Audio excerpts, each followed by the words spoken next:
Waiting for Hadley Fraser. And he's normally so punctual. Ooh, okay. Maybe if I plug my phone in. Sorry. This is terrible technology. Yeah, and I'm now reading your... Oh, connecting. Hadley Fraser. I'm here. Hello. Hi. I'm going to try and work out a way to stack these things. Nice background. Look at that. There's a plank going on. You've got your spectacles on. Yeah, what's that big map? An old map of London. Yeah. Very How's cool. it going? Have you been? How's the sort of watch along? The watch along is good. Yeah, it was good. Tom is being fantastic. Sorry, I'm having like. Yeah. Does it look in your thing like I'm a different orientation from you? What if I do that? Okay, you could do that. Yeah, that's better. But is that then weird for everybody else? Does everyone then do that with their phone and I read comments that way? We're gonna have to live like this for a while, everybody. I'm sorry. Yeah. I probably should just like switch my. Oh. With battery. God knows what that just did. I'm really sorry. I'm rubbish. Hadley, Hello. What was it like being in this production? What was it like? Do you know, I've only just started watching actually, and Did you watch I'm the not one who. Have you ever seen it? Oh, here you are. No, never. No, and I'm not particularly one to watch myself, so it was quite an odd experience. And to be honest with you, as soon as I finish a production, I pretty much sort of consign it to the emotional and memory dustbin. And so it's been quite nice just to sort of key in with this again. There's lots of things I've forgotten, like all the painting on the floor. Yeah. You know, the sort of basketball courtness of it. I'd forgotten all of that. I'd forgotten just quite how close proximity it felt that we were with the audience. And being as someone who's sort of acted at the Donmar a good few times, you know, it's brought home actually when you see it from this, just how close everybody is, and I miss that desperately. Proximity, yeah. I mean, on the proximity level. Thing, yeah. Someone's saying it's good, even if it's sideways, which is great. I'm trying to read these. Yeah. Josie, you're sideways. I mean, to be honest, I get that a lot. Could you guys talk a bit about the set? Do I get secondhand embarrassment through watching myself? Yes, I'm actively embarrassed, but I'm trying to raise money for the Donmar House. Yes, I'm experiencing shame. Thank you. Someone's saying I'm from Yorkshire. More shame. I'm from Lancashire. Well, I'm not even from Lancashire actually. I'd also forgotten that I did a Leeds accent as Dilla Cecidius. I'd forgotten that. Did we have to repaint the floor every night? Oh my god. So we had to make that poor child, there were two of them, run around with a paintbrush, and we'd sort of mark him out of 10 for whether or not he made the corners too wet. One of the corners got too wet on this live, so it's a bit splodgy. No criticism for that child, who's probably now 19. I don't know, but 17, that was an issue. We had fun painting. Do you remember rehearsing that random disused building? Yes, I do, with rats in it. Yeah, that felt very Shakespearean. You are going to hurt your neck. No, I'm fine. I'm good. I'm doing a lot of yoga in lockdown. It's fine. So that's all right then. Yes. Someone is saying, will all the donations be shared between the Donmar and the National? Yes. Josie, mind your neck. Yes. Okay. I'll do that. They'll be shared with the Donmar, the National, and Josie chiropractor. Josie, you can change your orientation without physically moving your phone. I know, but I can't plug it in. Oh, what if I did it upside down? Hang on. Oh God, this is just going to go wrong, Cads. No, it's now just completely. It might be.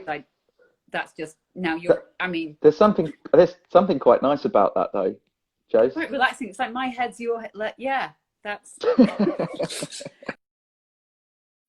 I bet you did about also.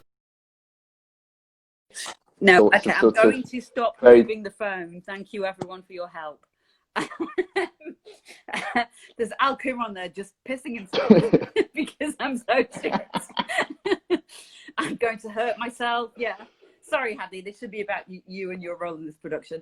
Joe. I don't remember any of it, Joe. This is fun. This is so much more fun. Okay, let's not talk about Coriolanus. So I'm going to do my confession with this, which is, so Hadley and I just rehearsed this Year of Angels together, having done it like 5 years previously. And I did the thing because there were actors in the production who'd not been in it before, where I didn't want people to feel like they were being like dropped into something that already existed. So very stubbornly, I didn't watch the video that we had of the previous production. Before anyone asks, it's not high enough quality to put it out there. It's like a kind of grainy, weird thing. But if you can remember it, it's good. Our brilliant associate director, Jordan, would like sometimes watch it. And you remember, sadly, I'd be like struggling in rehearsal to sort of solve a moment. And Jordan would just really quietly come over and go, just to remind you, when you last did this, you did this. Yeah. And I'd be like, that's brilliant. It was good, wasn't it? Yeah, we'd have a sort of collective. Honestly, oh yeah, that was really good. Running around with the paint at the beginning, I was like, oh yeah. Oh man. Yeah, I know that, and yeah, I mean, it's. I'm just watching it now. I've got it on the laptop right now. Tom and me are going in for the kiss any moment. This is going to be. There it is. Yeah. Yeah. No, wait, you kissed him yet? In fact, it's coming up now. Right. The beard. I wonder what it was like kissing the beard. I hope it was all right. There it is. Look. When Tom comes back on, he's going to answer that question. Okay. Can we do 3 people on this at the same time? We can't. Or is it just it's a doubler? But no, it's just. Okay. Yeah. Ask him what it was like kissing the beard. Or just kissing you. Or we could ask Rosie. Where's Rosie? We could get Rosie and she'll tell us. Rosie, to be clear, she's in the next room. Not someone we're keeping in another room to talk about kissing experiences. Yeah. I remember. I do remember this scene actually, obviously, because I was in this scene. But I mean, there's some incredible scenes at the end of Act 1 that I just watched. I'd forgotten just how majestic Deborah Findlay is at the end of Act 1, as she says Thomas, and you a-hole. Oh yeah, Rosie's just saying I can hear you. You can come in. Come in, I think Rosie. She's in her pajamas, if I'm honest. She's in her pajamas. I think she's in her pajamas. I mean, everybody wants to see that, but no. Yeah, no. Yeah. Yeah, there's some incredible performances in this. I caught a picture of Dwayne Walcott just being absolutely legendary. Brilliant. Look at him in the background there, just observing this. I mean, to be briefly serious. Oh, someone's saying time out soon. Yeah. To be briefly serious. There is something about the intensity of this kinship, and then without a massive spoiler, a betrayal that's about to occur between the two of them that really powers the second half of this play.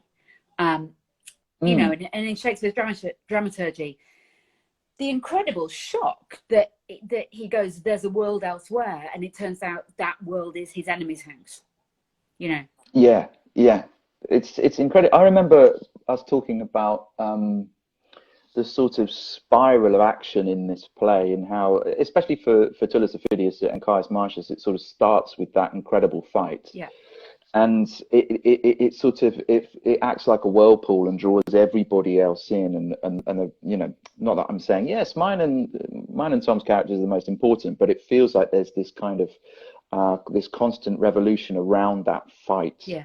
And they come back. I'm sure you and Tom talked about that quite a bit. But I think also that to be matched by somebody.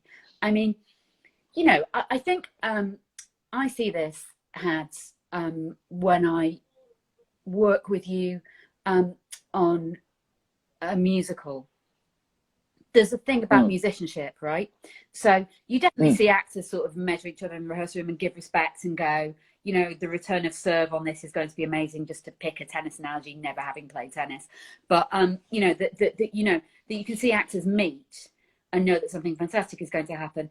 When music is involved, speaking as a not particularly musical person, you know, what I see is you and other people in a show like City of Angels, who really understand music and musicality, just do this thing that goes, yeah, there's someone, not in a vain way, who's like at a level of musicianship that is extraordinary.